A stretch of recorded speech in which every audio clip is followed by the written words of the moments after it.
back to Consultant's Corner. I'm Rebecca Brizi. This is my corner. I am a consultant. You know those slightly random memories you have of when you were a child? Like they were connected to a bigger something, but you just remember these snippets? One of those for me is a time that I'd forgotten to do something. And I don't remember what the thing was or how important it was or what the consequences of me not doing it were. All I remember is I'd forgotten to do something and I happened to mention out loud to my father, "Oh no, I forgot to do whatever the thing was." And his response was, "Well, of course you forgot. I knew you'd forget."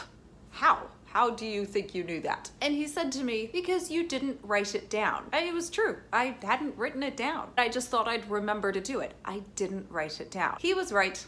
I forgot the thing. Point father. But there's nothing like making somebody feel like a fool to teach them a lesson. You can see how that one little thing really stuck with me through the years, and I learned to write things down. But here's what I learned about writing things down. Part of it, sure, is you've got the thing written down so you make it visible and it's a reminder. But it's much more than that. The act of writing the thing down also forces you to think about the thing. Thinking of something, having an idea, and having to write it out on paper force you to think about that thing in a different way. Force you to elucidate, articulate the details, think about it with a bit more precision. And so you can blame my father from all those years ago for me sitting here telling you today that you have to write down your management plan. It need not be fancy, it need not be long, but it does need to be articulated. Well, what needs to be articulated? What the business does, why it exists, what is the function, what is its role in the world, how it gets those things done. How do you want people to talk about the business? How do you want it to be known, perceived? What is the reputation that it wants to build? And what your expectations are of the people who work for you, who work in that business. Even a back of the napkin bullet point type list is better than having nothing at all. The point is to have a clear message that you can, first of all, share with your team. This ensures that the thing that you are thinking in your head is the same thing that you are expressing to them. If it's written down,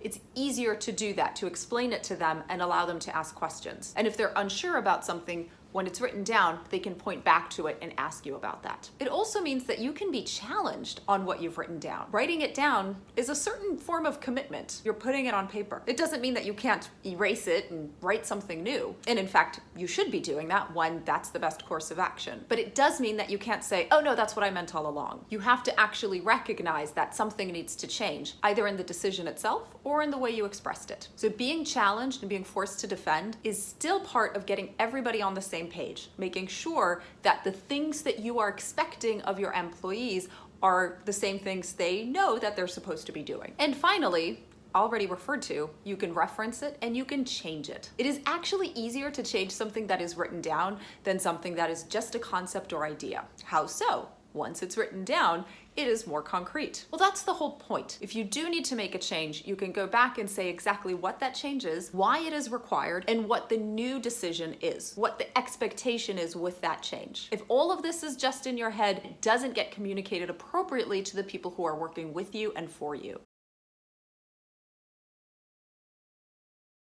This doesn't have to take a lot of time. These instructions are in yesterday's blog post. Here's what I want you to do. Look at your calendar for next week. Pick a 2-hour time slot. Easiest thing is probably first thing in the morning, and block that time out to work on this homework. Put on paper all of the things you think about your business in your head. They might seem obvious to you, but what if they're not to all the people around you? It shouldn't take you any more than 2 hours, and it could very well take you less than 2 hours. But the real challenge comes once you have it. Next time you're with your whole team, share it with them. Show it to them, talk about it out loud, give people a chance to ask questions and weigh in. That's holding you accountable to the promises you're making and the expectations you have of your team. And if you do find this challenging, blame my father. Good luck, have fun with this exercise, share your experience, and I'll see you back here next week for our next video. Bye now.